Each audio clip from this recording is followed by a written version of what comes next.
அப்பா வந்து அக்ரிகல்ச்சர் தான். அப்புறமேட்டு தான் அம்மா கல்யாணம் ஆகிட்டு கொஞ்சம் குழந்தைங்க பிறந்த பிறகு தான் ஷீ ஸ்டார்டட் டூயிங் காலேஜ் படிக்கிறாங்க. நீங்கள் ஒரு பக்கம் கிளாஸ் போயிட்டு இருப்பீங்க, அம்மா ஒரு பக்கம் கிளாஸ். ஆமாம், நாங்கள் ஒரு பேக் வச்சுருப்போம், அம்மா ஒரு பேக் வச்சுட்டு அவங்களும் ஸ்கூலுக்கு கிளம்புற மாதிரி கிளம்பி போயிட்டுருப்பாங்க. இதுக்கு இவ்வளோ தூரம் எதுக்கு அப்படின்னு எங்கள் சொந்தக்காரங்களே சொன்னவங்க இருக்காங்க. பொண்ணுங்களுக்கு ஒரு நல்ல ஃபேமிலியில் கல்யாணம் பண்ணி கொடுக்கறது தான் பொண்ணுங்களுக்கு ஒரு சக்ஸஸ் அப்படின்ற மாதிரி ஒரு வியூ வச்சுருக்கவங்களாம் இருக்காங்க. இதனாலே ஒரு பாதி பேரோட கனவு வந்து அங்கேயே ஸ்டாப் ஆகிடுது. ஸோ அப்பாவும் பயங்கர சப்போர்ட். ஆக்சுவலி அப்பா மற்ற ஊருக்காரங்க என்ன சொல்கிறாங்க இதெல்லாம் கண்டுக்கிறது இல்லை. உங்களுடைய ரீசன்ட் இன்டர்வியூவில் ஒன்று பார்த்துருந்தேன், அந்த அம்மா வந்து இது மாதிரி ரிப்போர்ட்டிங் அந்த சம்மந்தப்பட்ட ஒரு விஷயம். ஆக்சுவலி நாங்கள் ஃபர்ஸ்ட் அட்டெம்ப்டில் கிளியர் அப்போ Indian railway account service. So இப்போ அங்கே அம்மாவோட இன்னொரு ஆஃபீஸரோட அம்மா கேட்குறாங்க, உங்கள் பொண்ணு எந்த நியூஸ் பேப்பர்லலாம் இன்டர்வியூ எடுத்தாங்க அப்படின்னு. தென் அம்மா வந்து எஜுகேஷன் ஆஃபீஸில் ஒர்க் பண்ணுறாங்க. ஸோ அப்போ கொஞ்சம் ப்ரெஸ் பேட்டியாளர்கள்லாம் நின்று ஏதோ எழுதிட்டுருக்காங்க. எங்கள் அம்மாவே தயங்கி அப்ரோச் பண்ணி இந்த மாதிரி என் பொண்ணு சிவில்ஸ் கிளியர் பண்ணியிருக்காங்க, இந்த மாதிரி 630 வாங்கியிருக்காங்க. சரிம்மா இந்த சீசன் முடிச்சிட்டோம், நாங்கள் மேபி அடுத்த வருஷம் நாங்கள் எடுக்கிறோம் அப்படின்ற மாதிரி சொல்லிட்டாங்க. உடனே எங்கள் அம்மா வீட்டுக்கு வந்துட்டு ரொம்ப ரொம்ப ஒரு ஃபீல் பண்ணி என்கிட்ட சொல்லிட்டு இருந்தாங்க. சொன்னேன், சரி நீ இந்த நியூஸ் பேப்பர்னு ஞாபகம் வச்சுக்கோ, நம்ம அடுத்த வருஷம் வந்துட்டு நான் கிளியர் பண்ண IAS ஆகிறப்ப நம்ம அவங்களுக்கு கொடுக்க வேண்டாம் அப்படின்ற மாதிரி கான்ஃபிடென்ட் இல்லை. ஸோ நெக்ஸ்ட் இயர் கரெக்டாக நம்ம அப்படி கிளியர் பண்ணுறப்போ கால்ஸ் வருது, நீங்கள் கொடுக்குறீங்களா.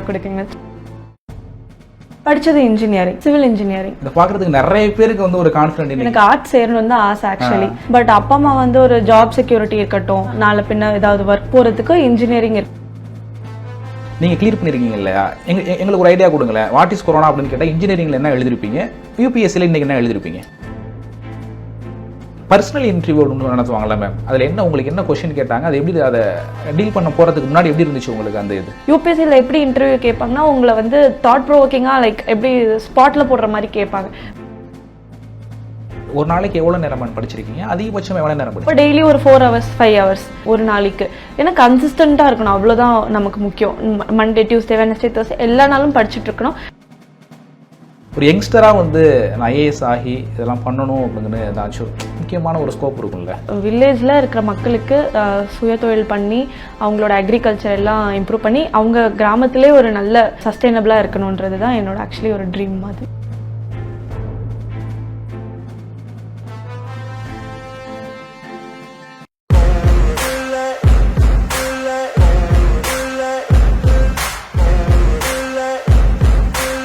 பிஹைண்ட் வுட்ஸ் நேயர்களுக்கு வணக்கம். இன்றைய வலிமை சூழ் நிகழ்ச்சிக்கு உங்களை அன்போடு வரவேற்கிறோம். சில பேரோட வெற்றி அப்படிங்கிறது நம்ம வெற்றி பெற்றது போலவே அந்த அளவுக்கு மகிழ்ச்சி அடைவோம், அது போல இருக்கும் அவங்களுடைய வெற்றி அப்படிங்கிறது. அதையும் தாண்டி சிலருடைய வெற்றி அப்படிங்கிறது பல பேருக்கு தன்னம்பிக்கை கொடுக்கறதாக இருக்கும். அந்த வகையில் ஒரு எளிய குடும்பத்திலிருந்து பிறந்து 23 வயசுல UPSC கிளியர் பண்ணி இன்னைக்கு IAS ஆக இருக்கக்கூடிய ஐஸ்வர்யா ராமநாதன் அவர்களால் சந்திக்க இருக்கிறோம். அவரிடம் கேட்பதற்கு நிறைய கேள்விகள் குவிந்து கிடக்கின்றன, வாருங்கள் கேட்கலாம். மேம் வணக்கம். வணக்கம். ஒரு 23 வயசுல வந்து ஐஸ்வர்யா ராமநாதன் வந்து UPSC வந்து பாஸ் ஆகிட்டாங்க அப்படின்னு பார்க்குறவங்களுக்கு எல்லாம் ஒரு சந்தோஷம். இன்னொரு புறம் வந்து இந்த பொண்ணு பாருங்களேன், இந்த மாதிரி கலெக்டராக போகிறாங்க, ஒரு மாவட்டத்தை நிர்வாகத்தை பண்ண போகிறாங்க, இவ்வளோ சின்ன பொண்ணு அப்படின்ட்டு நிறைய எங்களுக்கெல்லாம் வந்து வெளியில் பார்க்கும்போது ரொம்ப சந்தோஷமாக இருந்துச்சு.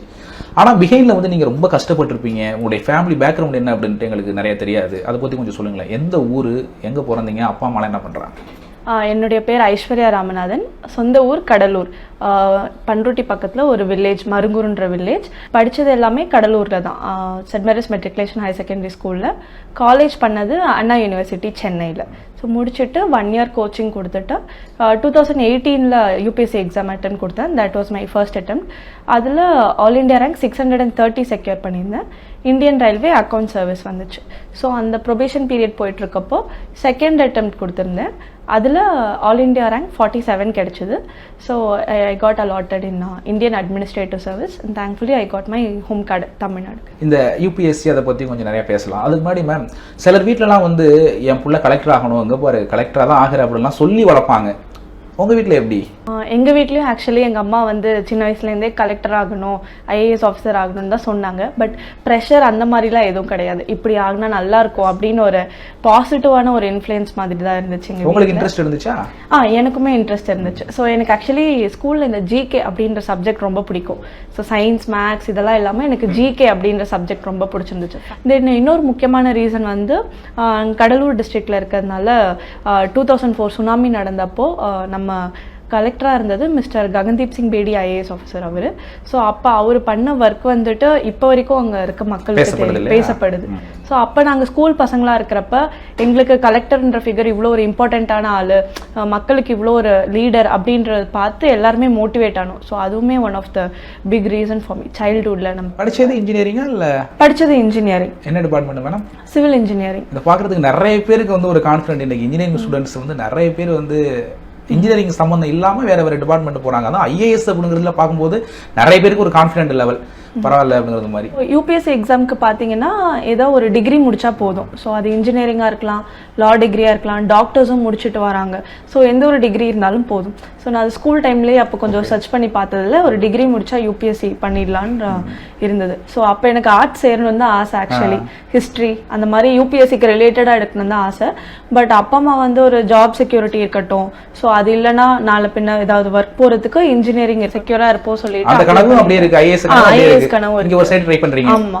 இன்னும் எனக்குமே சாலிடா தெரியல எப்படி படிப்போம், எங்க போவோம், என்ன வருவோம் எதுவும் தெரியல. ஸோ பிளேஸ்மெண்ட்ஸ் வரப்ப நானும் அப்ளை பண்ணிட்டேன். ஸோ அப்போ சிடிஎஸ், அசென்ச்சர், தென் எல்என்டி இது எல்லாமே அப்ளை பண்ணி கிளியரும் பண்ணியாச்சு. எல்என்டியில் இன்டர்வியூ வரைக்கும் போனேன், பட் ஃபைனல் இதாகல. பட் சிடிஎஸ், அசென்ச்சர் இந்த மாதிரி கம்பெனிஸில் பிளேஸ் ஆயாச்சு. பிளேஸ் ஆகி ஜாப் ஆஃபரும் வந்துடுச்சு. நான் மெயினாக அங்கே போனதே ஆக்சுவலி பார்த்தீங்கன்னா அங்கேயே ஒரு ஆப்டிடியூட் டெஸ்ட் இருக்கும். ஸோ இதுவுமே எனக்கு அது எல்லாமே கொஞ்சம் ஓரியன்ட் பண்ணிக்கலாம் தான். ஸோ அங்கே ஒரு ஆப்டிடியூட் டெஸ்ட் இது மாதிரி அங்கே வரும். சரி ஓகே, ஒரு ப்ராக்டிஸ்க்கு ஒரு எக்ஸாம் என்விரான்மெண்ட் போகலாம் சொல்லி கொடுத்தது. ஸோ முடிச்சுட்டு அப்புறம் அப்பாவை கன்வின்ஸ் பண்ணோம் நாங்கள் இந்த மாதிரி கொஞ்சம் ஒரு 1 year 2 yearல கொஞ்சம் பாஸ் ஆகிடலாம் பார்க்கலாம் சொல்லிட்டு. தென் அப்பாவுமே ரொம்ப சப்போர்ட்டிவ். அப்பா மேம் கவர்மெண்ட் ஜாப் நீங்கள் தான் ஃபர்ஸ்டா இல்லை ஃபேமிலியில்? அப்பா என்ன பண்ணுறாங்க? அப்பா வந்து அக்ரிகல்ச்சர் தான். அப்புறமேட்டு தான் அம்மா கல்யாணம் ஆகிட்டு கொஞ்சம் குழந்தைங்க பிறந்த பிறகு தான் ஷீ ஸ்டார்டட் டூயிங் காலேஜ் படிக்கிறாங்க. படிச்சுட்டு டிகிரி பிஎஸ்சி கம்ப்யூட்டர் சயின்ஸ் முடிச்சுட்டாங்க.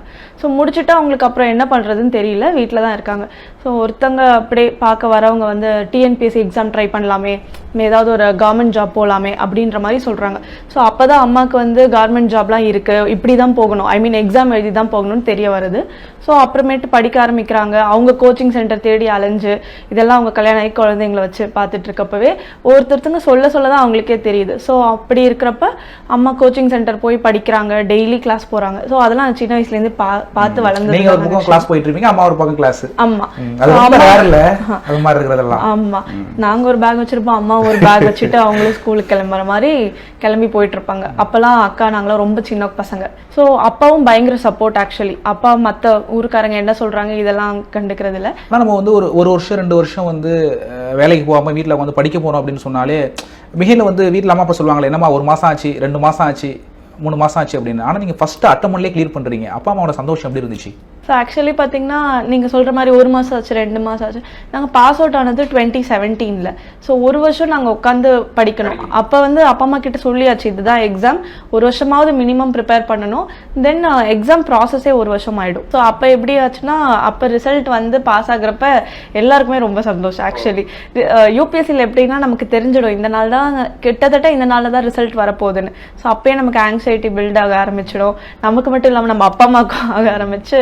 அந்த நாள் இன்னும் நல்லா ஞாபகம் இருக்கு. ஆக்சுவலி நாங்க ரிசல்ட் வந்துட்டு எல்லாரும் கூடி உட்கார்ந்து பாத்தீங்களா, எப்படி யாராச்சும் பார்த்து சொன்னாங்களா பாஸ் ஆயிட்டீங்க அப்படின்ட்டு? இல்ல, எல்லாருமே டென்ஷன்ல தனித்தனி ரூம்ல உட்கார்ந்துட்டு இருக்காங்க. அப்பா ஒரு ரூம்ல உட்கார்ந்து சேனலா மாத்திக்கிட்டே இருக்காரு, எங்க அம்மா பண்ணிட்டு இருக்காங்க. ஸோ நான் ஃபோனில் செக் பண்ணிட்டு இருந்தேன். தென் ரிசல்ட் வந்ததுமே ரொம்ப சந்தோஷம். அந்த ஃபர்ஸ்ட் ரிசல்ட் சொல்கிறேன் நான், ரேங்க் 630 அது வந்தப்போ எல்லாருக்குமே ரொம்ப சந்தோஷம். ஃபோன் பண்ணி எல்லாருக்குமே ஊரில் எல்லாமே சொல்லி ரொம்ப சந்தோஷப்பட்டாங்க. இன்னைக்கு நிறைய பேர் மேடம் ஐஏஎஸ் ஆகணும், யூபிஎஸ்சி வந்து கிளியர் ஆகணும் அப்படின்ட்டு கனவோட 1 வருஷம் 2 வருஷம் 3 வருஷம்லாம் உட்காந்து படிக்கிறாங்க. நீங்கள் வந்து ஃபர்ஸ்ட் அட்டம்ப்ட்லேயே கிளியர் பண்ணுறீங்கல்ல, அவங்க பண்ணுற தப்பு இதுதான், நான் பண்ணது வந்து கரெக்டுன்னு இல்லை, நான் இதுதான் பண்ணேன் பாஸ் ஆகினேன் அப்படின்னு சொல்கிறது என்ன? இப்போ அவங்க பண்ணுறது தப்புன்னு சொல்ல முடியாது, இப்போ நான் பண்ணது தான் கரெக்டு அப்படின்னு சொல்ல முடியாது. ஆக்சுவலி இது எல்லாரோட இண்டிவிஜுவலோட ஹார்ட் ஒர்க், அவங்களோட ஆன்சர் ரைட்டிங் ஸ்டைல் இது எல்லாமே தான். ஒன்ஸ் அவங்களோட பெஸ்ட்டை அவங்க கொடுக்குறப்ப அவங்களுக்கு கிளியர் ஆகிடும். அதுதான் ஆக்சுவலி பேசிக் இதுவே. தென் இப்போ என்னோட இதில் நான் என்ன ட்ரை பண்ணேன்னா, நான் சொன்னேன் இல்லைங்களா உங்களுக்கு, செகண்ட் இயர்லேருந்து நான் கொஞ்சம் ரிசர்ச் பண்ண ஆரம்பிச்சிட்டேன். இப்போ காலேஜ் முடிச்சுட்டு நான் இப்போ எழுத போகிறேன் அப்படின்னு நினைக்கிறவங்களுக்கு அந்த ரிசர்ச் ப்ராசஸே 1 வருஷம் ஆகிடும் இல்லைங்களா. என்ன படிக்கணும், என்ன புக்ஸ் படிக்கணும், இதுவே கொஞ்சம் டைம் ஆகிடும். ஐ ஹவ் ஸ்டார்டட் earlyன்னு சொல்லலாம். நாம இப்போ டெல்லியிலலாம் பார்த்தீங்கன்னா அதுக்கும் முன்னாடி ஸ்டார்ட் பண்ணிடுவாங்க. ஸ்கூல்ல அவங்க எடுக்கிற சப்ஜெக்ட் அதுக்கு ஓரியன்டாக ஆர்ட்ஸ் எடுப்பாங்க, ஆர்ட்ஸ்லேயே படிச்சுட்டு வருவாங்க. ஸோ அந்த மாதிரி நான் கொஞ்சம் early ஸ்டார்ட் பண்ணேன் எனக்கு. ஸோ எப்படி சொல்கிறது, என்னோட ஃபர்ஸ்ட் அட்டெம்ப்டில் நான் என்னெல்லாம் மிஸ்டேக்ஸ் பண்ணணும் அதை நோட் பண்ணி செகண்ட் அட்டெம்ப்டில் நான் அது கொஞ்சம் மாற்றிக்க ட்ரை பண்ணேன். ஸோ இதுதான் என்னோட. நம்ம ஸ்கூல் டைமில் வந்து ஒரே கொஸ்டின் தான், வாட் இஸ் கொரோனா அப்படின்னு ஸ்கூல் டைமில் கேட்குறாங்க, காலேஜ் டைமில் கேட்குறாங்க, அதை யூபிஎஸ்சியில் கேட்குறாங்க அப்படின்னு நீங்கள் கிளியர் பண்ணியிருக்கீங்க இல்லையா? எங்களுக்கு ஒரு ஐடியா கொடுங்களேன். வாட் இஸ் கொரோனா அப்படின்னு கேட்டால் இன்ஜினியரிங்கில் என்ன எழுதிருப்பீங்க, யூபிஎஸ்சியில் இன்றைக்கி என்ன எழுதிருப்பீங்க? வாட் இஸ் கரோனான்னு இன்ஜினியரிங்கில் கேட்டால் ஒரு லைன் எழுதுவோம், அதுக்கடுத்து திருப்பி அதை பற்றி ஏதாவது எழுதிட்டு இருப்போம் இன்ஜினியரிங்கில். பட் ஆனால் யூபிஎஸ்சி பொறுத்து பார்த்தீங்கன்னா நீங்கள் டிஃப்ரெண்ட் பர்ஸ்பெக்டிவ்ஸில் அட்ரஸ் பண்ணுவீங்க. ஃபஸ்ட்டு ஒரு டெக்னிக்கல் இன்ஃபர்மேஷன் கொடுத்துருவீங்க, கரோனானா என்ன வைரஸ் அந்த மாதிரி கொடுத்துருவீங்க. Then you will talk about it like geographical origin, எங்கேருந்து வந்துச்சு. தென் டிஃப்ரெண்ட் பர்ஸ்பெக்டிவ்ஸில் அட்ரஸ் பண்ணுவீங்க. UPSC is not about mugging up, you thinking in different perspectives, எல்லாமே அப்ளை பண்ண முடியுதா அந்த இதை யூபிஎஸ்சியில் செக் பண்ணுவாங்க. இன்ஜினியரிங் எழுதுனதை விட கொஞ்சம் எக்ஸ்பிளைனாக எழுதணும், அதே நேரம் வந்து ரொம்ப கதையெல்லாம் அடிக்கிறது மாதிரி அடிக்கக்கூடாது. தாட் ப்ராசஸ், நம்ம தாட் ப்ராசஸ் அங்கே இருக்கணும். ஸோ இப்போ கோவிட் வந்து சைனாலேருந்து வந்தது, எப்படி ஸ்ப்ரெட் ஆச்சு, எப்படி எக்கனாமி அஃபெக்ட் ஆச்சு, எப்படி ஏழை மக்களுக்கு இன்னும் ஒரு பாதிப்பு அதிகமாக இருந்தது. ஸோ அந்த மாதிரி நம்ம அண்டர்ஸ்டாண்டிங் பற்றி எழுதணும் யூபிஎஸ்சியில். உங்கள் ஃப்ரெண்ட்ஸ் எல்லாம் அவங்க கூட இருக்கும்போது இன்னைக்கு நீங்கள் அந்த ஒரு ஐஏஎஸ் கிளியர் பண்ணியிருக்கீங்க அப்படின்னு நினைக்கும் போது வந்து அவங்க என்ன சொல்லுவாங்க? இந்த மாதிரி ரொம்ப சந்தோஷம் உரம் பட்டிருப்பாங்க. நீங்கள் அந்த பழகினது, நீங்கள் அந்த ஜாலியாக இருந்த மூமெண்ட்ஸு, ஜாலியாக விளையாண்டது அதெல்லாம் ஞாபகம் வரும்ல? அந்த லைஃப்பை பற்றி சொல்லுங்கள், college life and school life அதெல்லாம். நான் ஆக்சுவலி ரொம்ப படிக்கிற பிள்ளை கிடையாது, ரொம்ப விளையாடுற பிள்ளை கிடையாது. ஸோ எப்படி சொல்கிறது, ஒரு first rank second rank competition எடுக்குன்னா என்னோட காம்படிஷன் வந்து இந்த ஒரு 8th ரேங்க் 9th ரேங்க் அந்த டாப் 10ல் வரணும் அப்படின்ற மாதிரி இருக்கும். ஏன்னா வீட்டில் ஸ்ட்ரிக்டாக பார்த்துட்டே இருப்பாங்க. ஸோ அதனால நாங்கள் அந்த டாப்பில் கொஞ்சம் இருக்க ட்ரை பண்ணுவோம். மற்றபடி நான் ரெக்ரெட் பண்ணுறது ஸ்போர்ட்ஸ் கொஞ்சம் ஸ்கூலில் விளையாடாமல் இருந்தது நான் ரெக்ரெட் பண்ணுறேன்.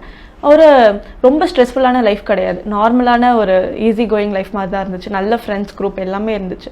ஸ்கூல்லே நாங்கள் எழுதிப்போம், ஐஸ்வர்யா ஐஏஎஸ், சௌந்தர்யா எம்பிபிஎஸ், அந்த மாதிரி ஸ்கூல்லே எழுதி. ஸ்கூல்ல வர கெஸ்ட் யாராச்சும் வந்தீங்கன்னா எழுதுறீங்க, நீங்க என்ன போறீங்க அப்படின்னு சொல்லுவாங்கல்ல, கேட்கும்போது நம்ம கலெக்டர் அப்படின்னு சொல்லும் போதெல்லாம் அது நிறைய ஒரு 10 பேர்ல 7 பேர் சொல்ற ஆன்சர் அதான் இருக்கும், கலெக்டர் டாக்டர் அப்படிங்கிறது. மெயினா டாக்டர் அப்போ இருந்துச்சு எல்லாருமே. ஒரு எம்பிபிஎஸ் ஆயிடணும், ஸ்டான்லி எம்எம்சியில் போடணும், நான் அப்போ ஒரு அவேர்னஸ் டாக்டருக்கு நிறைய இருந்துச்சு. யூபிஎஸ்சிக்கு அந்த அளவுக்கு இல்லை. அப்போ பர்சனல் இன்டர்வியூ ஒன்று நடத்துவாங்களா மேம்? அதில் என்ன உங்களுக்கு என்ன கொஸ்டின் கேட்டாங்க, அது எப்படி அதை டீல் பண்ண போகிறதுக்கு முன்னாடி எப்படி இருந்துச்சு உங்களுக்கு? அந்த இது ஒரு ஐடியா இருந்துச்சா, இதான் கேட்பாங்க இதான் பண்ணுவாங்கன்ட்டு? So actually interview is like a very nervous affair for every one.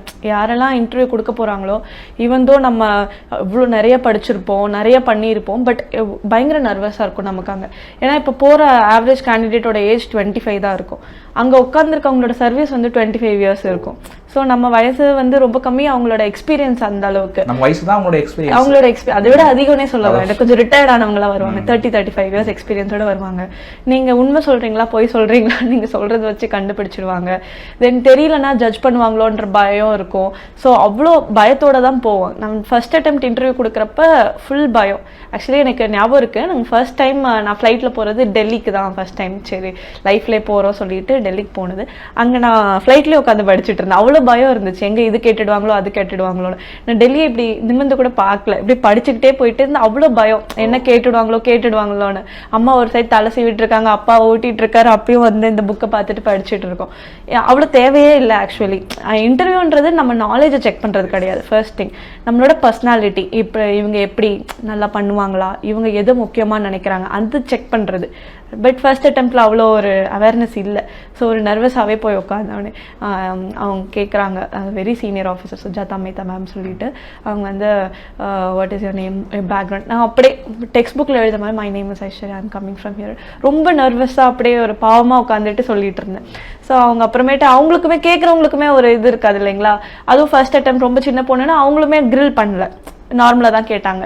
So அவங்க வந்து who is the senior most IAS officer, ரொம்ப what is this what is that அவ்வளோதான் கேட்குறாங்க. யூபிஎஸ்சியில் எப்படி இன்டர்வியூ கேட்பாங்கன்னா உங்களை வந்து தாட் ப்ரோவோக்கிங்காக லைக் எப்படி ஸ்பாட்டில் போடுற மாதிரி கேட்பாங்க. பட் எனக்கு வந்து அவங்க ரொம்ப பாவமாக இருக்காங்களான்னு நினச்சிட்டாங்களான்னு தெரியல, ரொம்ப இப்படின்னா என்ன அப்படின்னா என்னன்னு கேட்டுட்டாங்க. ஒரு யூபிஎஸ்சி இன்டர்வியூவில் நல்லா மார்க் வாங்குறவங்க 200 வாங்குவாங்க. ஸோ எனக்கு அப்போ 160 போட்டிருந்தாங்க, விச் இஸ் லைக் ஆவரேஜ் அந்த மாதிரி தான். செகண்ட் இன்டர்வியூக்கு நான் முடிவு பண்ணிட்டேன், நம்ம வந்து கான்ஃபிடென்ட்டாக போகணும், நம்ம ஐஸ்வர்யா யாருன்னு ஓரளவுக்கு அவங்களுக்கு தெரிகிற மாதிரி இருக்கணும். லைக் நல்லா பண்ணுவாங்க அப்படின்னு தெரியுற மாதிரி இருக்கணும் சொல்லிட்டு. ஸோ அப்போ வந்துட்டு நான் போகிறப்பவே ரிலாக்ஸ்ட் ஆகிட்டேன். நான் லிஃப்ட்டில் போகிறப்பெல்லாம் ஹிந்திலே பேசி கொஞ்சம் ப்ராக்டிஸ் பண்ணி பையா கேசே ஹேட், அவரு வந்து தமிழ்நாடா அப்படின்னு கேட்குறேன், எப்படி இருக்கீங்க அப்படின்னு. இந்த லிஃப்ட் ஆப்ரேட்டர் கிட்ட பையா கேசே ஹோ ஆப் அப்படின்ற மாதிரி நமக்கு தெரிஞ்ச புரோக்கன் ஹிந்தியில் பேசினேன். உடனே அவர் வந்து தமிழா அப்படின்னு கேட்டார். ஆமாம் அப்படின்னு சொல்லி, போங்க நல்லா பண்ணுங்க அப்படின்ற மாதிரி he told me in Hindi only. Then அந்த மாதிரி கொஞ்சம் நம்மளை ரிலாக்ஸ் பண்ணிவிட்டு ஐ வெண்ட் தேர். அப்போ நாங்கள் போனது கோவிட் பேட்ச். நாங்கள் ஆக்சுவலி கோவிட் பீக்கில் இருக்கிறப்போ அந்த இன்டர்வியூ நடத்துகிறாங்க யூபிஎஸ்சி. பேனல் எல்லாருமே மாஸ்க் போட்டிருக்காங்க, ஃபேஸ் ஷீல்ட் போட்டிருக்காங்க.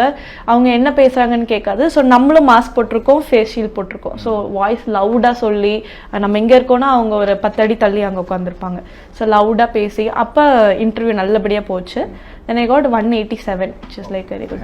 ஃபர்ஸ்டோட அடுத்து நம்ம இதுதான் நம்ம பண்றது தப்பு அப்படினு புரிஞ்சுக்கிறோம். ஃப்ரீயா பேசணும் அப்படிங்கிறது மாதிரிலாம். ஆமா ஆமா கண்டிப்பா நம்மளோட பெஸ்ட் வெர்ஷனை அன்னைக்கு நம்ம காட்டணும். உங்களுடைய ரீசன்ட் இன்டர்வியூல ஒன்று பார்த்துருந்தேன், அந்த அம்மா வந்து இது மாதிரி ரிப்போர்ட்டிங் அந்த சம்மந்தப்பட்ட ஒரு விஷயம், அதுக்கப்புறம் நீங்களே ஒரே ப்ரௌடாக அது மாதிரி ஐஏஎஸ் ஆகிட்டமா இப்போ பேட்டி கொடுக்கலாமாம்மா அப்படின்லாம் கேட்டதெல்லாம் அதை பற்றி கொஞ்சம் ஷேர் பண்ணிக்கிங்களேன். அது ஆக்சுவலி நாங்கள் ஃபர்ஸ்ட் அட்டெம்ப்டில் கிளியர் அப்போது இந்தியன் ரயில்வே அக்கௌண்ட் சர்வீஸ் அப்போது வந்துட்டு எங்கள் அம்மா ஒரு ஃபெலிசிட்டேஷன் வைக்கிறாங்க, எல்லா பேரண்ட்ஸும் மீட் பண்ணுறாங்க. அப்போ ஐஏஎஸ் ஆனவங்களும் இருக்காங்க, எல்லோரும் மீட் பண்ணுறாங்க. ஸோ இப்போ எங்கள் அம்மாவோட இன்னொரு ஆஃபீஸரோட அம்மா கேட்குறாங்க, உங்கள் பொண்ணு எந்த நியூஸ் பேப்பர்லலாம் இன்டர்வியூ எடுத்தாங்க அப்படின்னு. எனக்கு சிரிப்பு வந்து, எதுக்கு ஆண்டி இதெல்லாம் தேவை. உடனே எங்கள் அம்மா இல்லையே இன்னும் வரல, கடலூர்ல இன்னும் வரல அப்படின்ற மாதிரி சொல்லிட்டு இருந்தாங்க. அப்புறமேட்டு எங்க அம்மா என்கிட்ட வந்துட்டு நம்மள யாரும் இன்டர்வியூ எடுக்கல அப்படி, பரவாயில்ல விடு மம்மி, இது ஒன்றும் பிரச்சனை இல்லை அப்படி சொல்லிட்டு இருந்தேன். தென் அம்மா வந்து ஆஃபீஸில் ஒர்க் பண்ணுறாங்க, எஜுகேஷன் ஆஃபீஸில் ஒர்க் பண்ணுறாங்க. ஸோ அப்போ கொஞ்சம் ப்ரெஸ் பேட்டியாளர்கள்லாம் நின்று ஏதோ எழுதிட்டு இருக்காங்க.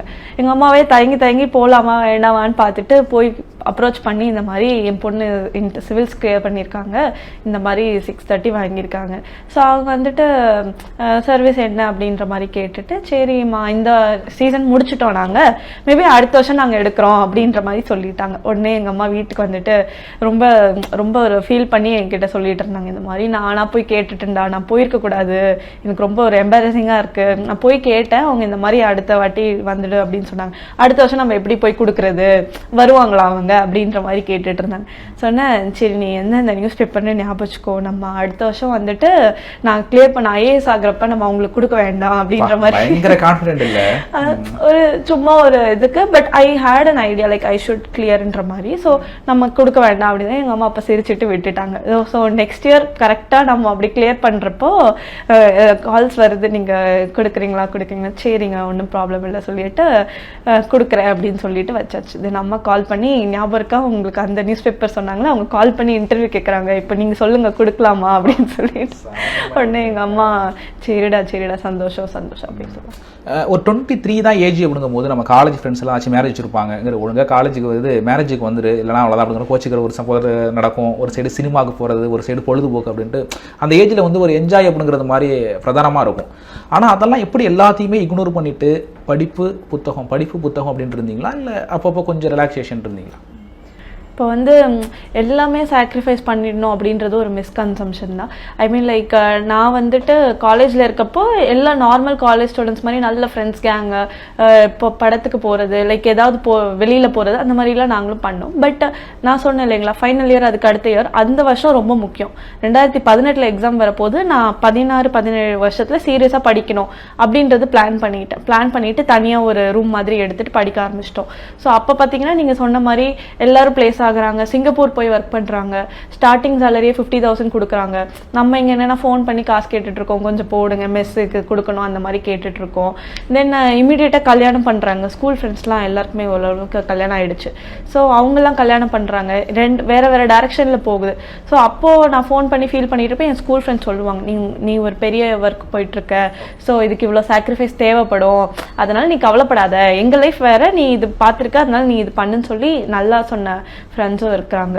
ஸோ இப்போ நம்ம பாஸ் ஆனதுமே ஒரு 2 months கழிச்சு Lal Bahadur Shastri national academy of administration, அந்த நம்ம ட்ரைனிங் அகாடமி உத்தரகாண்டில் மசூரியில் இருக்குது. அங்கேருந்து லெட்டர் வரும், நீங்கள் வந்து you have been selected, foundation course வாங்கன்னு சொல்லிட்டு. So we have to go to foundation course. அது வந்து ஒரு 3 months நடக்கும். இப்போ காமன் ஃபவுண்டேஷன் கோர்ஸ், அதான் நான் சொன்னேன் இல்லைங்களா, 24 சர்வீசஸும் ஐஏஎஸ் ஐபிஎஸ் எல்லாரும் சேர்ந்து ஒரு ஃபவுண்டேஷன் கோர்ஸ். ஸோ அங்கே வந்து உங்களுக்கு classes, discussion, debates, sports activities, இந்த மாதிரி ஒரு நல்ல ஒரு யூனிவர்சிட்டி லைஃப் மாதிரி தான் தான் இருக்கும், but focused on civil services இது இருக்கும். அது முடிச்ச பிறகு உங்களுக்கு ஃபேஸ் 1 வெறும் ஐஏஎஸ் ஆஃபீஸர்ஸ்க்கு மட்டும் தனியாக கொஞ்சம் ஒரு district specific IAS specific subjects நடத்துவாங்க. அது முடித்ததும் இது ஒரு 2-3 மந்த்ஸ் முடித்ததும் பாரத் தர்ஷன் ஒன்று இருக்கும். இந்தியா ஃபுல்லாக நம்ம வந்து வேறு ஸ்டேட்ஸ் சிட்டிஸ்லாம் பார்க்குற மாதிரி அது ஒரு 1 மந்த் வந்து கவர்மெண்ட் நம்மளை கூட்டிகிட்டு போய் காட்டுவாங்க இன் வேரியஸ் இன்ஸ்டிடியூஷன்ஸ். அதை பார்த்துட்டு 1 வருஷம் டிஸ்ட்ரிக்ட் ட்ரைனிங், அதாவது நம்ம தமிழ்நாட்டு கவர்மெண்ட் கீழே ஏதாவது ஒரு மாவட்டத்தில் ஏதாவது ஒரு ஆட்சியரோட சேர்ந்து கலெக்டரோட சேர்ந்து நம்ம டிஸ்ட்ரிக்ட்டை பற்றி புத்தகம் வந்து அதோட அவ்வளோதான். இனிமேல் புத்தகம் இல்லை, ஃபுல்லாக தியரி இல்லை, ஃபுல்லாக ப்ராக்டிக்கல் தான். ப்ராக்டிக்கலும் இருக்கு, புத்தகமும் ரொம்ப முக்கியம். அதுக்கப்புறம் ஐஏஎஸ்ல வந்து லேர்னிங் நெவர் ஸ்டாப்ஸ்ன்னு சொல்லுவாங்க. Like you have to keep on reading. இப்போ தமிழ்நாடு வந்துட்டோம்னா நம்ம தமிழ்நாடு ஸ்பெசிஃபிக் ரூல்ஸ்லாம் என்ன, தமிழ்நாடு ஸ்பெசிஃபிக் ஆக்ட்ஸ்லாம் என்ன அப்படின்னு படிக்கணும். இங்க இருக்க பொலிட்டிக்கல் ஹிஸ்டரி நிறைய நமக்கு படிக்க வேண்டியது, அந்த டிஸ்ட்ரிக்ட் பத்தி படிக்கணும். தமிழ்நாட்டுல வெவ்வேறு வேரியேஷன்ஸ் இருக்கும் இல்லைங்களா, அதுக்கேற்ற மாதிரி நம்ம படிச்சுட்டு இருக்கோம். டிஸ்ட்ரிக்ட் ட்ரைனிங்னு ஒன்று இருக்கும். ஸோ அது கலெக்டரோட நம்ம அட்டாச்மெண்ட் கொடுத்துருப்பாங்க. கலெக்டரோட கூட போய் சார் எப்படி வந்து மக்கள் கிட்ட பேசுறாங்க, சார் எப்படி எல்லாமே சிச்சுவேஷன் ஹேண்டில் பண்றாங்க, மீட்டிங் எப்படி நடத்துறாங்க, அப்புறம் அவங்களே ஒரு ஷெட்யூல் கொடுத்துருப்பாங்க. நீங்க இன்னைக்கு வந்து இந்த அனிமல் ஹஸ்பண்டரி டிபார்ட்மெண்ட் போகணும், அந்த டிபார்ட்மெண்ட் போகணும், ஒரு இன்டர்ன்ஷிப் மாதிரி ஃபுல்லாவே கத்துக்கணும். நாம அது வந்து சப் கலெக்டருக்கான ஒரு ட்ரைனிங், ஜஸ்ட் ஒரு ஐஏஎஸ் ஆஃபீஸர் பேசிக் ட்ரைனிங், இன்ட்ரோடக்ஷன் எல்லா டிபார்ட்மெண்ட்டுக்கும் உங்களுக்கு. அதுக்கப்புறம் தான் சப் கலெக்டரா டிஸ்ட்ரிக்ட்ல போடுவாங்க. ஆமா. ஸோ அப்போவுமே நம்ம பப்ளிக்லாம் மீட் பண்ணுவோம், நம்மளும் மீட்டிங்ஸ்லாம் வச்சு கிரீவன்ஸ் எல்லாம் கேட்போம், அது எல்லாமே இருக்கு. மேம் அது மாதிரி நிறைய பேர் இன்றைக்கி வந்து ஒரு வருஷம் 2 வருஷம் 3 வருஷம் அதிகபட்சமாக 5 வருஷம் யூபிஎஸ்சியாக இருக்கட்டும் டிஎன்பிஎஸ்சியாக இருக்கட்டும் அதுக்கெல்லாம் ட்ரை பண்ணிவிட்டு பாஸ் ஆகலை அப்படின்னோடனே அதெல்லாம் திரும்பி பார்க்கும்போது என் வாழ்க்கையே போச்சு, 5 வருஷத்துல இந்த வேஸ்ட்டாக தொலைச்சிட்டேன் அப்படின்னு சொல்கிறாங்கல்ல, அதெல்லாம் எப்படி பார்க்குறீங்க நீங்கள்? இந்த சுச்சுவேஷன் எப்படின்னா நிறைய பேர் இதை ஃபேஸ் பண்ணியிருக்காங்க. 3 வருஷம் 4 வருஷம் அதோட ஒரு இண்டிவிஜுவலோட ப்ரைம் இயர்ஸ்ன்னு சொல்லுவாங்க இந்த 20 to 30ங்கிறது. ஸோ அந்த ப்ரைம் இயர்ஸ் எல்லாமே யூபிஎஸ்சி கொடுத்தவங்க அந்த மாதிரி நிறைய பேர் இருக்காங்க. பட் நான் என்ன சொல்வேன்னா, எங்கள் சீனியர்ஸாக இருக்கட்டும், எங்கள் பேட்ச்லேயே இருக்கட்டும், 30 இயர்ஸில் கிளியர் பண்ணவங்க இருக்காங்க, குழந்தைய வச்சுக்கிட்டு கிளியர் பண்ணவங்க இருக்கிறாங்க, இன்னொரு ஒர்க் பார்த்துக்கிட்டே படிச்சுக்கிட்டு கிளியர் பண்ணவங்க இருக்காங்க. ஸோ வந்து நீங்கள் இதுதான் லைனை நீங்கள் முடிவு பண்ணிட்டீங்கன்னா, உங்களுக்கு அட்டெம்ப்ட் இருக்குன்னா you please don't give up the hope. நீங்கள் ட்ரை பண்ணிகிட்டே இருங்க, உங்கள் பெஸ்ட்டை கொடுங்க. ஸோ அந்த லைனில் கொஞ்சம் ஸ்டே பண்ணிகிட்டே இருக்கணும். கொஞ்சம் யார் அதை விடாமல் போகிறாங்களோ அவங்களுக்கு தான் முக்கியம். நிறைய பேர் 3 attempt 4 attempt ப்ரிலிம்ஸே கிளியர் பண்ணாமல் 5th attemptல டைரெக்டாக ஐஏஎஸ் வாங்கி தமிழ்நாடுக்கு வந்தவங்களும் இருக்காங்க. ஸோ அது எல்லாமே விடாமுயற்சி, நம்மளோட செல்ஃப் கான்ஃபிடன்ஸ் இதில் தான் இருக்குது. இப்போது ஸ்கூல் படிக்கும் போதே சில பேர்லாம் வந்து இங்கே ஒரு கலெக்டர் ஆகணும், நீ இந்த புத்தகத்தெல்லாம் படி, இதெல்லாம் படி, நிறைய நியூஸ் பேப்பர் படி, அப்படி இப்படின்லாம் ப்ரெஷர் பண்ணுறதெல்லாம் பார்க்கணும்ல, வீட்டு அம்மா அப்பாவே சில பேர்லாம் பண்ணுவாங்க. அது யூஸ்ஃபுல்லாக இருக்குமா? அது மாதிரி பண்ணுறது சரியா?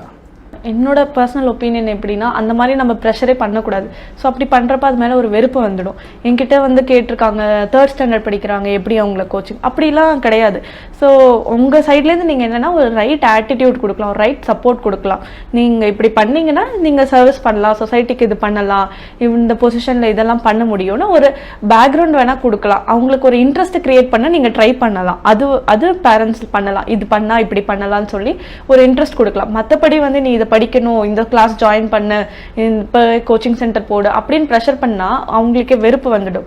At the end of the day candidate தான் போய் உட்காந்து எக்ஸாம் ஹாலில் எழுதுறாங்க, என்னோட அம்மா அப்பா உட்காந்து எழுத முடியாது. ஸோ அதனால நீங்கள் என்ன ஃபோர்ஸ் பண்ணாலும் எனக்கு வரணும், எனக்கு ஒரு மோட்டிவேஷன் ட்ரைவ் இருக்கணும், நான் ஐஏஎஸ் ஆஃபீஸர் ஆகணும், நான் கிளியர் பண்ணணும்னு எனக்கு ஒரு இது இருந்தால் தான் என்னால் பண்ண முடியும். இப்போ பேரண்ட்ஸ் ஃபோர்ஸ் பண்ணிங்கன்னா they will lose that interest. எனக்கு வேண்டாம், நான் வேறு ஏதாவது எனக்கு பிடிச்சதை பண்ணுறேன்னு போயிடுவாங்க. இவ்வளோ வேகன்சி தான் இருக்குது, ஒரு 5000 போஸ்டிங் தான் இருக்குது, ஒரு 5 லட்சம் பேர் 8 லட்சம் பேர்லாம் எழுதுறாங்க அப்படின்ட்டு அதுலேயே நம்மளுடைய மனசு அப்படி பின்னாடி போயிடுது இல்லை, இவ்வளோ போஸ்டிங் தான் இருக்குது அப்படிங்கிறது மாதிரி.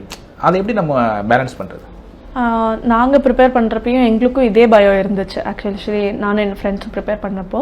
ஸோ அப்போ பார்த்தீங்கன்னா 180 சீட்ஸ் தான் ஐஏஎஸ் இருக்குது, 10 லட்சம் பேர் அப்ளை பண்ணுறோம், எப்படி எழுத முடியும், ஐ மீன் லைக் எப்படி கிடைக்கும் அப்படின்ற ஒரு பயம் எல்லாருக்குமே இருக்கும். பட் அதில் நீங்கள் பார்த்தீங்கன்னா 10 லட்சம் பேர் அப்ளை பண்ணுறாங்கன்னா அதில் ஒரு 5 லட்சம் பேர் தான் எக்ஸாம்க்கு அப்பியர் ஆவாங்க.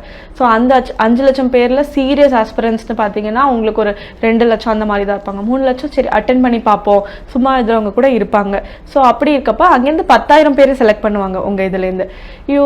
Your competition is never that 9 lakhs people, only your self, நீங்கள் மட்டும்தான். யூபிஎஸ்சியில் கட் ஆஃப்னு ஒன்று இருக்குது. ஸோ இவ்வளோ மார்க் மேலே எடுத்தால் நீங்கள் உண்டு, மற்றவங்க எடுக்கிறாங்களோ இல்லையோ நீங்கள் வந்து 100 மேலே மார்க் எடுத்துட்டிங்கன்னா உங்களை உள்ளே போட்டுடுவாங்க. ஸோ அவ்வளோதான். நான் மற்றவங்க கிட்ட சொல்கிறதுலாம் இதுதான், நீங்கள் உங்கள் மார்க்ஸ் தான் உங்களுக்கு ஒரு பேர்டன். நீங்கள் 70 தான் எடுக்கிறீங்கன்னா நீங்கள் மற்றவங்க பற்றி யோசிக்காதீங்க, உங்கள் மார்க்கை நீங்கள் 100 மேலே ஆக்குறது பாருங்கள். Once you get more than 100, you will definitely clear, you will be in mains and you have to write well. அவ்வளோதான். இன்றைக்கும் வந்து நிறைய பேர் வந்து எங்கள் அம்மா அப்பா வந்து கவர்மெண்ட் ஸ்கூலில் படிக்க வச்சிட்டாங்க, நல்ல ஸ்கூலில் இங்கே பார்த்தியா அவரெல்லாம் அந்த ஸ்கூலில் ப்ரைவேட் ஸ்கூலில் படிக்க வச்சாங்க, லக்ஸுரியாக படிக்க வச்சாங்க, இன்றைக்கி அவர் அதனால் பாஸ் ஆனார் அப்படின்னு ஸ்கூலையும் நம்ம குத்தம் சொல்கிறோம்ல. கவர்மெண்ட் ஸ்கூலில் படித்ததுக்கும் நம்ம இது மாதிரி யூபிஎஸ்சி கிளியர் பண்ணுறதுக்கும் ஒரு பொசிஷனில் மாறதுக்கும் ஏதாச்சும் தொடர்பு இருக்குது அப்படின்னு நினைக்கிறீங்களா? ஸோ இப்போ ஸ்கூல் எஜுகேஷன் பார்த்தீங்கன்னா actually very important for UPSC தான்.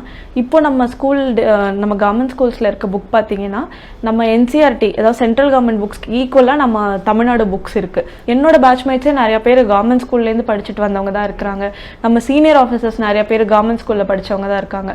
ஸோ அது ஒரு காரணமாக நம்ம வச்சுக்க கூடாது.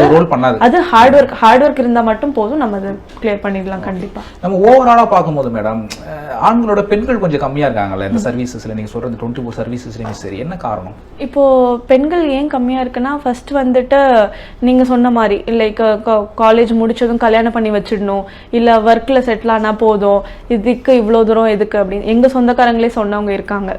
பொண்ணுங்களுக்கு ஒரு நல்ல ஃபேமிலியில் கல்யாணம் பண்ணி கொடுக்கறது தான் பொண்ணுங்களுக்கு ஒரு சக்ஸஸ் அப்படின்ற மாதிரி ஒரு வியூ வச்சுருக்கவங்களாம் இருக்காங்க. நல்ல குடும்பத்தில் கல்யாணம் பண்ணி கொடுக்கணும் அப்படின்லாம் இருக்காங்க. இதனாலே ஒரு பாதி பேரோட கனவு வந்து அங்கே ஸ்டாப் ஆகிடுது. ஸோ அப்படி இல்லாமல் வந்துட்டு பெண்கள் வந்துட்டு அவங்களோட ட்ரீம்ஸை பர்சியூ பண்ண விடணும். நிறைய பெண் குழந்தைங்க கேட்டால் ஐஏஎஸ் ஆகணும், கலெக்டர் ஆகணும்னு சொல்லுவாங்க. அவங்க எல்லாரையும் நீங்கள் வந்து படிக்க வைக்கணும், பர்சியூ பண்ண வைக்கணும். அப்போ தான் வந்து லீடர்ஷிப்பில் பொண்ணுங்க அதிகமாக வந்து பெண்களுக்கு என்ன தேவைன்றதை அவங்களால சொல்லி பண்ண முடியும். அதனால் சென்னை போன்ற பெருநகரங்கள்ல வந்து ஒருத்தவங்க இது போல் யூபிஎஸ்சிக்கோ டிஎன்பிஎஸ்சிக்கோ நினச்சதை சாதிக்க அவங்க வந்து இது மாதிரி கோச்சிங் கிளாஸில் ஜாயின் பண்ணுறதுக்கும், கடலூர் இது மாதிரி கொஞ்சம் அவுட்டரில் இருக்கிற டிஸ்ட்ரிக்ஸில் உள்ளவங்க ட்ரை பண்ணுறதுக்கும் என்ன ஒரு வேறுபாடு இருக்குன்னு நினைக்கிறீங்க? இங்கே இதெல்லாம் கிடைக்குது, அங்கே அதெல்லாம் எங்களுக்கு வந்து கிடைக்கல அப்படிங்கிற மாதிரி பின்னாடி என்ன பார்க்குறீங்க? கரெக்ட். இப்போ கொஞ்சம் பெரிய சிட்டிஸில் பார்த்தீங்கன்னா உங்களுக்கு ஆப்பர்ச்சுனிட்டி அதிகம் தான். இங்கே நான் வந்தேன்னா ஒரு அகாடமியில் பக்கத்தில் தங்க ஹாஸ்டல் இருக்கும், போயிட்டு வர டிரான்ஸ்போர்ட் இருக்கும். ஸோ இப்போ நாங்கள் கடலூர்லேருந்து வந்த மாதிரி நிறைய பேர் வெவ்வேறு டிஸ்ட்ரிக்ஸ்லேருந்து வந்திருக்காங்க. இப்போ தனியாக சென்டர்ஸ் மாதிரி இருக்குது நம்ம தமிழ்நாடுல. Development is spread everywhere. நீங்கள் கோயம்புத்தூர் போகலாம், திருச்சி, தஞ்சாவூர், மதுரை, இந்த மாதிரி இடத்துலையுமே உங்களுக்கு ஆப்பர்ச்சுனிட்டிஸ் இருக்குது. இப்போ ஸ்டூடெண்ட்ஸ் என்ன பண்ணணும்னா, இன்டர்நெட் பெரிய அளவில் பரவி இருக்குன்றதுனால உங்கள் டிஸ்ட்ரிக்டில் பக்கத்தில் எங்கே உங்களுக்கு நல்ல சோர்சஸ் கிடைக்கும் நீங்கள் ரிசர்ச் பண்ணிட்டு கோச்சிங் போக முடியலன்னா ஆன்லைனில் பண்ண முடியுமான்னு பாருங்கள். தென் இன்ஸ்டிடியூட்ஸில் அதிகமாக சார்ஜ் பண்ணுறாங்கன்னா நம்ம தமிழ்நாடு கவர்மெண்ட்லேயே ஒரு அகாடமி இருக்குது, all India civil service coaching centre சொல்லிட்டு தமிழ்நாடு கவர்மெண்ட்டே வச்சு நடத்தும். ஜஸ்ட் ஒரு என்ட்ரன்ஸ் எக்ஸாம் வைப்பாங்க, 100 questions.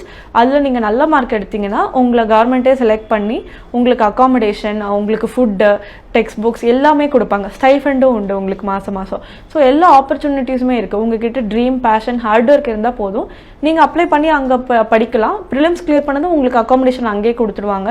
நீங்கள் டெல்லி ஃப்ளைட் டிக்கெட் கூட தமிழ்நாடு கவர்மெண்ட்டே போட்டு கொடுத்துரும். நீங்கள் டெல்லியில் ஸ்டே பண்ணுறது வரைக்கும் தமிழ்நாடு கவர்மெண்ட்டே பார்த்துக்குவோம். ஸோ வாய்ப்புகள் இருக்குது. யாருமே வந்து நான் வந்து ஒரு சின்ன நகரத்துலேருந்து வரேன், ஆக்சுவலி கடலூர் வந்து கல்வியில் ரொம்ப பின்தங்கிய மாவட்டம், பட் என் கூட சேர்ந்து இன்னொருத்தவங்களும் கடலூர்லேருந்து ஐஏஎஸ் ஆயிருக்காங்க. ஸோ அந்த மாதிரி 2 பெண்கள் நாங்கள் கடலூர் மாவட்டத்துலேருந்து வரோம். இதெல்லாமே கொஞ்சம் ஒரு மோட்டிவேஷனாக எடுத்து மற்ற டிஸ்ட்ரிக்டில் இருக்கிறவங்களும் ட்ரை பண்ணணும்னு சொல்ல வரேன் நான். ஸோ கவர்மெண்ட் கிட்ட எல்லாம் கொஞ்சம் ஆப்பர்ச்சுனிட்டிஸ் இருக்குது, நம்ம தேடி ஹார்ட் ஒர்க் பண்ணணும். பொதுவாக பார்த்தோம்னா பெண்கள் அப்படிங்கிறவங்க இது போல் நம்ம வந்து வெளிநகரங்களில் வந்து தங்கி படிக்கும் போதோ இது மாதிரி எக்ஸாமுக்கு ப்ரிப்பேர் ஆகும்போதோ நம்ம சந்திக்கக்கூடிய பிரச்சனைகள் அப்படின்னு என்ன வருது? ஸோ ஃபர்ஸ்ட் பேசிக்காக லேட் நைட் வர்றது, இது கொஞ்சம் ப்ராப்ளமாக இருக்கும். கூட யாராவது ஃப்ரெண்ட்ஸ் எனக்கு என் ரூம்மேட் இருந்தாங்க, அதனால் எனக்கு கொஞ்சம் கம்ஃபர்டபுளாக இருக்கும். தனியாக போயிட்டு வர்றது அது கொஞ்சம் ப்ராப்ளமேட்டிக்காக இருக்கும், ஃபீல் பண்ணுவாங்க. But then it is all manageable. Big cities like Chennai you have all the facilities, நீங்கள் போயிட்டு வந்துடலாம். Then most of the thing you have to be aware, இதுதான் ப்ராசஸ்ன்னு தெரிஞ்சுக்கணும். தென் வீட்டில் இருக்கவங்களுக்கும் கொஞ்சம் சொல்லிடணும், நம்ம கிளாஸஸ் இந்த டைமிங் இருக்குது, நம்ம வந்துடுவோம். மற்றபடி எந்த ஒரு பிரச்சனையுமே கிடையாது, கேர்ள்ஸ்க்குன்னு எந்த ஒரு பிரச்சனை கிடையாது. உங்களுக்கு தனியாக ஸ்டே பண்ணுறதுக்கு கேர்ள்ஸ் ஹாஸ்டல் மாதிரி இருக்குது, போயிட்டு வரதுக்கும் நீங்கள் பஸ்ஸஸ் இருக்குது, அந்த மாதிரி எந்த ஒரு ப்ராப்ளமும் கிடையாது கேர்ள்ஸ்க்கு. நானும் நிறையா கேள்விப்பட்டிருக்கு, இது மாதிரி நம்ம யூபிஎஸ்சிலேயோ இது மாதிரி நம்ம டிஎன்பிஎஸ்சியில் ஆச்சு ஒரு எக்ஸாம் கிளியர் பண்ணிட்டாங்கன்னா சொந்தக்காரங்க வந்து நீங்கள் படித்த நோட்ஸ் எல்லாம் கொஞ்சம் என் பிள்ளையும் படிக்கணும் அப்படின்னு கேட்பாங்கல்ல, அது எப்படி பார்க்குறீங்க? அது சரியா? அது மாதிரி படித்தா பாஸ் ஆகிடலாமா? நம்ம நோட்ஸ் ஒரு ரெஃபரன்ஸ் மாதிரி வச்சுக்கலாம், ஓகே இதெல்லாம் படிச்சாங்கன்னு சொல்லிட்டு. பட் யூபிஎஸ்சி பர்சன் நோட்ஸ் மாதிரி எதுவும் இல்லை, வாஸ்ட்டாக இருக்கும். ஆக்சுவலி நம்ம எல்லா இடத்துலையும் எடுத்திருப்போம், எல்லா இடத்துலையும் ஸ்டோர் பண்ணி வச்சிருப்போம். நமக்கு மட்டும் தான் புரியும் அதை பார்த்து. ஆமாம், கரெக்ட், நமக்கு மட்டும் தான் புரியும். பட் எப்படி படிச்சோன்னு நம்ம சொல்லலாம். அதுதான் ஆக்சுவலி நாங்கள் கொஞ்சம் ஷேர் பண்ணிட்டு இருப்போம். இப்போ ரீசெண்டாக பாஸ் ஆனவங்க நாங்கள் அதுதான் ஆஸ்பிரன்ஸ்க்கும் ஷேர் பண்ணுவோம், இப்படி படிச்சிருக்கோம்னு சொல்லிட்டு. ஸோ அதை வச்சு ஒரு அவுட்லைன் டிராஃப்ட் பண்ணிக்கலாம் நீங்கள் உங்கள் ப்ரிப்பரேஷனுக்கு. அதுவே முழுசாக அப்படியே காப்பி எடுத்து படிக்கணும் அப்படிங்கிற மாதிரிலாம் எதுவுமே. மேம், முதல் முக்கியமான அந்த ஒரு சர்வீசஸ்லாம் இருக்குல்ல, ஐஏஎஸ் ஐபிஎஸ் மாதிரி யூபிஎஸ்சியில் கிளியர் பண்ணுறதெல்லாம் நிறைய பேர் திங்க் பண்ணுறது வந்து கொஞ்சம் எலைட் பீப்புள்ஸ்க்கான ஒரு சர்வீசஸோ எக்ஸாம்ஸோ இது யூபிஎஸ்சி எல்லாம். நம்மலாம் போய் என்ன டெல்லிங்கிறாங்க, சென்னைங்கிறாங்க, கோச்சிங் சென்டருங்கிறாங்க அப்படிங்கிறாங்கல்ல. நீங்கள் அதை எப்படி பார்க்குறீங்க? ஒரு லோ கிளாஸு, ஒரு பொருளாதாரத்தில் ரொம்ப பின்னடைவில் இருக்கிறவங்க, ஒரு ஏழை எளிய குடும்பத்தில் இருக்கிற மாணவனோ மாணவியோ என்ன இன்றைக்கி வந்து சந்திக்கக்கூடிய பிரச்சனையாக இருக்குது? ஸோ இப்போ பார்த்தீங்கன்னா நீங்கள் சொல்கிற ஒரு ஜென்ரல் கன்செப்ஷன் இருக்குது, இந்த மாதிரி எலீட் ஃபேமிலிஸ்லேருந்து தான் வராங்கன்னு. அப்படி இருக்கக்கூடாது. ஏன்னா இந்த எக்ஸாம் டிசைன் பண்ண விதமே வந்து கடைக்கோடியில் இருக்கிறவங்களும் எழுதணும், அப்பியர் ஆகணும், நம்ம பாஸ் ஆகணுன்றது தான். ஸோ அதனால பார்த்தீங்கன்னா இந்த எக்ஸாம் டிசைன் பண்ணதே உங்களுக்கு எப்படி இருக்குன்னா, நீங்கள் எண்ட் ஆஃப் த டே நீங்கள் ஒரு நம்பர், ரெஜிஸ்டர் நம்பர் தான். இப்போ ஐஸ்வர்யானா கடலூர்லேருந்து வந்திருக்காங்க, தமிழ்காரங்க எதுவுமே தெரியாது, கரெக்ஷன் பண்ணுறவங்களுக்கு எதுவும் தெரியாது, ஒரு நம்பர் மட்டும்தான் தெரியும். ஏழையா பணக்காரங்களா எதுவுமே தெரியாது. அந்த நம்பர் நம்ம ஹார்ட் ஒர்க்கை ரிஃப்ளெக்ட் பண்ணும், அவ்வளோதான். ஸோ நம்ம அந்த மாதிரி எக்ஸாம் சென்டர் வந்து நமக்கு தமிழ்நாட்டில் எல்லா இடத்துலையும் இருக்குது. அப்ளிகேஷன் ஃபீஸ் பெண்களுக்கு கிடையாது. அந்த மாதிரி யூபிஎஸ்சி நிறைய அக்சசபிளாக வச்சுருக்காங்க. ஏன்னா எல்லா செக்ஷன்ஸ்லேருந்தும் வரணும், எல்லா செக்ஷன்ஸ்லேருந்தும் அந்த ஆஃபீஸர் ஆகி எல்லா செக்ஷன்ஸோட குறையும் தீர்க்கணுன்றது தான் இந்த சர்வீஸே.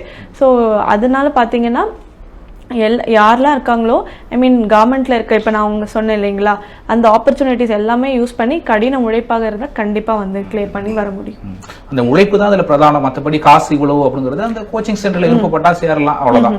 மேம், நீங்கள் வந்து வீட்டிலே இருந்தும் படிக்கிறவங்க இருக்காங்கல்ல, அது யூபிஎஸ்சியாக இருக்கட்டும், டிஎன்பிஎஸ்சியாக இருக்கட்டும். சில பேர் வீட்டிலே இருந்து நான்லாம் பாஸ் ஆகினேன் அப்படின்ட்டு சில பேர் பேட்டி கொடுப்பாங்க. வெளியில் வந்து நியூஸ் பேப்பர்லாம் வரும்போது அவங்கள ஒரு ரோல் மாடலாக எடுத்துக்கிட்டு வீட்டில் இருந்தே படிப்பாங்க. இல்லை நம்ம வந்து கோச்சிங் சென்டர் போனால் மட்டும்தான் கிளியர் பண்ண முடியும் அப்படிங்கிற ஆஸ்பெக்டில் வந்து அது ஒரு சில பீப்புள் படிப்பாங்க. உங்களுக்கு எது கை கொடுத்துச்சு? நீங்கள் வீட்டில் இருந்தும் சில நாள் படிச்சிருப்பீங்க, எடுத்தோன்னே கோச்சிங் கிளாஸில் ஜாயின் பண்ணியிருக்க மாட்டீங்க. என்ன டிஃப்ரென்ஸ் இங்கே வீட்டில் இருந்து படிச்சதுக்கும் அங்கே கோச்சிங்கில் போய் பார்த்ததுக்கும் என்ன டிஃப்ரென்ஸ் இருந்துச்சு? ஸோ இப்போ எனக்கு கோச்சிங் எதுக்கு தேவைப்பட்டுச்சுன்னா, எனக்கு ஒரு இன்ட்ரொடக்ஷன் கிடைக்கணுன்றதுனால. யூபிஎஸ்சி சப்ஜெக்ட்ஸ் வந்து என்னென்ன இருக்குது, எப்படி படிக்கணுன்ற தெரிஞ்சுக்க ஒரு இன்ட்ரொடக்ஷன், எனக்கு ஒரு கைடன்ஸ் தேவைப்பட்டுச்சு. ஸோ இப்போ யூபிஎஸ்சியில் ஒரு சப்ஜெக்ட் இந்தியன் பாலிட்டி சொல்லிட்டு, ஸோ அது it's very highly technical subject. அதை நான் எடுத்து பார்த்தேன்னா எனக்கு தெரியாது அதில் என்ன சொல்கிறாங்கன்னு. யாராவது ஒருத்தவங்க சொல்லி கொடுத்தா எனக்கு நல்லாயிருக்கும்னு தோணுச்சு. ஸோ அந்த மாதிரி கொஞ்சம் சப்ஜெக்ட்ஸ்க்கு ஐ வெண்ட் கோச்சிங். அங்கே நல்லாவே எக்ஸ்பிளைன் பண்ணாங்க. ஸோ ஒன்ஸ் எனக்கு அது கோச்சிங் ஓகே இது போதுன்னு தோணப்போ I stopped going to classes only. ஒரு 4-6 months போயிருப்பேன். அதுக்கடுத்து நான் போல நோட்ஸ்லாம் எடுத்துட்டு நான் ஸ்டாப் பண்ணிட்டேன். கோச்சிங் அவ்வளோதான், நான் ஸ்டாப் பண்ணிட்டேன். முடிச்சுட்டு ரூம்லேயே உட்காந்து செல்ஃப் ஸ்டடி, நான் எடுத்து வச்ச நோட்ஸ், புக்ஸ் இதெல்லாம் வச்சுட்டு நானே காலையிலேருந்து ஒரு டைம் டேபிள் போட்டுட்டு நானே படிக்கிறது. தென் டெஸ்ட் சீரிஸ் அவங்க கொடுப்பாங்க, அது இப்போ ஆன்லைன்லேயே வந்துருச்சு. இப்போ வீட்டிலே படிக்கிறாங்க இல்லைங்களா, அவங்களுக்கு வந்து இந்த பாலிட்டி ஓகே, நான் வந்து யூடியூப்ல வீடியோ பார்த்து எனக்கு தெரிஞ்சுக்கிறேன், இது என்னன்னா நான் தெரிஞ்சுக்கிறேன். அந்த மாதிரி ஆன்லைன் கிளாஸும் இருக்கு. அது போய் அது லா ஸ்டூடெண்ட்ஸ்க்கு அது யாரும் சொல்லிக் கொடுக்க தேவையில்லை. அந்த மாதிரி இருக்கவங்க டைரக்டா அவங்க செல்ஃப் ஸ்டடி ஆரம்பிச்சிடலாம். கோச்சிங் கிளாஸ் போனால் தான் கிளியர் பண்ணலாம் அப்படின்றது ஒரு தப்பான ஒரு அண்டர்ஸ்டாண்டிங். ஆக்சுவலி ஒரு நாளைக்கு எவ்வளோ நேரம் படிச்சிருக்கீங்க? அதிகபட்சம் எவ்வளோ நேரம் படிச்சிருக்கீங்க? இப்போ 1 year சைக்கிள் இருக்கு இல்லைங்களா, ஸோ அதில் ஒரு ஸ்டார்டிங் 6 months வந்து ஃபவுண்டேஷன் ஸ்ட்ராங் பண்ணுற மாதிரி. ஸோ அப்போ டெய்லி ஒரு 4 hours 5 hours மேக்ஸிமம் 5 hours ஒரு நாளைக்கு. ஏன்னா கன்சிஸ்டண்ட்டாக இருக்கணும், அவ்வளோதான் நமக்கு முக்கியம். மண்டே டியூஸ்டே வெனஸ்டே தேர்ஸ்டே எல்லா நாளும் படிச்சுட்டு இருக்கணும், அட்லீஸ்ட் 2 hours 3 hours. இது வந்து அந்த 6 months. ஒன்ஸ் எக்ஸாம் நோட்டிஃபிகேஷன் விட்டுட்டாங்கன்னா I have to step up my preparation. So அப்போ வந்து போர்ஷன்ஸ் எடுத்துட்டு டைம் டேபிள் எடுத்துட்டு 6 hours 7 hours. ஸோ மேக்ஸிமம் பார்த்தீங்கன்னா I have never counted actually, but I think maximum ஒரு 8 hours 9 hours வந்திருக்கும் எக்ஸாம் போகிற time வந்துட்டு. சில பேர்லாம் 10 மணி நேரம் படித்தேன் 15 மணி நேரம் படித்தேன் அப்படிம்பாங்கல்ல. எனக்கு தெரியல, மேபி எக்ஸாமுக்கு 2 நாள் முன்னாடி அப்படி படிச்சிருப்பாங்களா இருக்கும். பட் நான் அந்த அளவுக்கு இப்போ புஷ் பண்ணதில்லை. ஒரு நார்மல் ஒரு ஸ்லீப் ஷெடியூல் ஒரு 11:30 படுத்துட்டு, பட் மார்னிங் எந்திரிக்க ட்ரை பண்ணேன் நான் டியூரிங் மை ப்ரிப்பரேஷன். ஒரு 5:30 எழுந்துட்டு ஒரு 2 hours, அப்போ ஒரு நல்ல ஒரு 2 hours கிடைக்கும். ஸோ அந்த மாதிரி படிச்சுட்டு ஆஃப்டர்நூனில் இந்த தூங்காமல் இருக்கிறது, ஸோ அதில் கொஞ்சம் டைம் எடுத்து அந்த மாதிரி நான் படிச்சிருக்கேன். நீங்கள் பாஸ் ஆன உடனே உங்களை ஸ்கூல் டீச்சர்ஸோ இல்லை காலேஜில் மேம் லெக்சரர் யாராச்சும் கூப்பிட்டு இது மாதிரி வாழ்த்துனாங்களா அந்த தருணங்கள்? அப்போ ஆக்சுவலி கோவிட் டைம், ஸோ அதனால ஸ்கூலுக்கு போக முடியல. பட் காலேஜில் எங்களோட ப்ரொஃபஸர், எங்கள் அண்ணா யூனிவர்சிட்டி ஸ்டாஃப் எல்லாருமே அப்ரிஷியேட் பண்ணாங்க. ஒரு யங்ஸ்டராக வந்து நான் ஐஏஎஸ் ஆகி இதெல்லாம் பண்ணணும் அப்படின்னு ஏதாச்சும் முக்கியமான ஒரு ஸ்கோப் இருக்கும்ல, அது என்னவாக? மெயின்லி ஆக்சுவலி எனக்கு எஜுகேஷன், தென் ரூரல் டெவலப்மெண்ட், வில்லேஜில் இருக்கிற மக்களுக்கு சுயதொழில் பண்ணி அவங்களோட அக்ரிகல்ச்சர் எல்லாம் இம்ப்ரூவ் பண்ணி அவங்க கிராமத்திலே ஒரு நல்ல சஸ்டைனபிளாக இருக்கணுன்றது தான் என்னோட ஆக்சுவலி ஒரு ட்ரீம் மாதிரி.